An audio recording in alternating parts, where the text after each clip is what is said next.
Volkswagen was late to the crossover SUV game with the first generation Tiguan, and while 2.8 million examples have been sold worldwide since the model's launch in 2007, the Tiguan hasn't been a great success in the United States.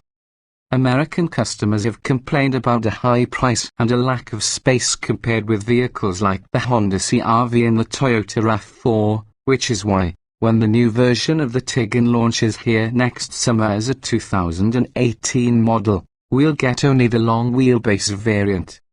Yet, when invited to drive the smaller, standard wheelbase version of the new Tiguan on its German home turf, we jumped at the chance. That's because its features, powertrain, and road manners will be almost identical to the US car. And distinguishing the long wheelbase model from its shorter sibling will be almost impossible unless they're parked next to each other. The rear doors and the rear overhang grow slightly. Even in the shorter Tiguan, which has grown by 3.1 inches in wheelbase, now 105.6 inches compared with the outgoing model, the rear seats are noticeably more spacious than in the current model. The U.S. market version should be downright cavernous. That model, with a roughly 110-inch wheelbase, will have an optional third row, and its middle row can slide fore and aft. Visibility in the standard car is exemplary, and it should only improve with the longer model's larger rear windows. Power comes from a 2.0-litre turbocharged four-cylinder TSI with about 180 horsepower. VW also is planning to offer a turbodiesel 2.0-litre TDI, if it can obtain the necessary certification. If not, then the U.S. market Tiguan will remain a single powertrain offering, albeit with a choice of front-wheel drive or all-wheel drive system that is more than capable, as we found out on the steep and muddy hills of an off-road resort near Berlin. The adjustable chassis modes include an off-road setting, which controls wheel spin to get the Tiguan through the most adverse conditions. Hill descent control is also part of the package. In Europe, the 2.0 TSI engine is mated to a 7-speed dual-clutch automatic. U.S.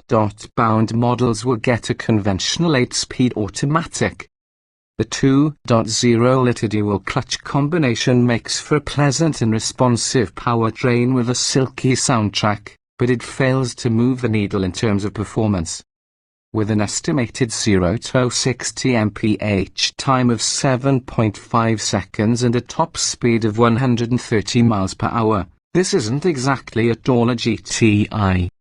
As far as the TDI goes, we'll reserve judgment until there's a U.S. tuned version. In Europe, VW expects the diesel to be the most popular offering. In terms of handling, the Tiguan will vie to be the most crisp and sporty entrant in its segment, a title we currently give to the Mazda CX-5. It's claimed to be lighter than its predecessor by about 100 pounds. And its chassis tuning makes it comfortable enough for long trips but with remarkably little body roll during cornering. And while the electrically assisted power steering feels artificial and overboosted at low speeds, it's more natural at higher speeds. This crossover could run circles around the Toyota RAV4 and the soon-to-replaced Chevrolet Equinox, if it were fitted with a more powerful engine. It compares favorably with the competition in terms of interior material quality. U.S. bound Tiguans will be built in Puebla, Mexico, rather than Wolfsburg, but if the Mexican-built Golf and GTI are any indication, they should match the quality of German-made examples. VW is likely to offer its usual 3 trim levels in the States, S, SE, and SL.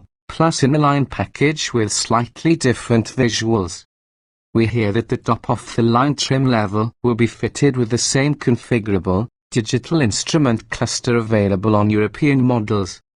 This ultra-modern display is highly legible, can show a broad navigation map, and puts the displays of most competitors to shame.